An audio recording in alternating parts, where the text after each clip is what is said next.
Assalamualaikum warahmatullahi wabarakatuh. Perkenalkan, nama saya Mutia Anggreni dengan NPM 20019. Baiklah, di sini saya akan menjelaskan mengenai tugas surveillance kesehatan masyarakat dengan topik bahasan sistem surveillance kesehatan masyarakat.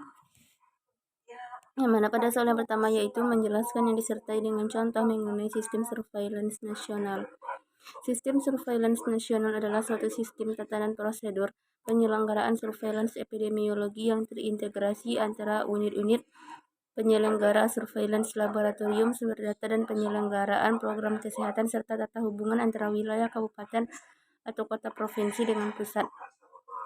Contoh dari surveillance nasional yaitu survei demografi dan kesehatan nasional atau SDKI merupakan salah satu survei yang dilaksanakan di Indonesia.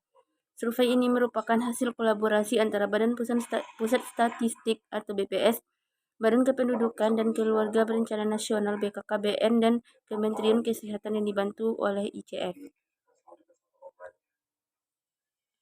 Kemudian soal yang kedua yaitu dasar-dasar hukum sistem surveillance nasional. Yang pertama ada Undang-Undang Nomor 1 Tahun 1962 tentang karantina laut. Yang kedua ada Undang-Undang Nomor 2 Tahun 1962 tentang karantina udara. Yang ketiga ada Undang-Undang Nomor 4 Tahun 1984 tentang wabah penyakit menular. Yang keempat ada Undang-Undang Nomor 23 Tahun 1992 tentang kesehatan, dan yang keempat ada Undang-Undang Nomor 22 Tahun 1999 tentang pemerintahan daerah.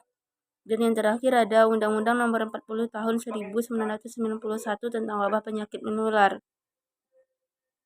Yang ketiga yaitu hubungan antara FE dengan Signas. Merupakan suatu subsistem dalam informasi kesehatan dalam bentuk dan penyelenggaraan yang menghimpun berbagai upaya kebijakan kesehatan, administrasi kesehatan, pengaturan sistem, pengawasan dan pengolahan data dan informasi kesehatan yang mendukung subsistem lainnya guna menjamin tercapainya derajat kesehatan. Kemudian soal yang keempat yaitu strategi pengembangan Signas, advokasi dan undang-undang, pengembangan sistem surveillance sebagai kemampuan dan kebutuhan program, peningkatan mutu dan sebuah informasi, peningkatan profesionalisme tenaga media, dan pemanfaatan teknologi.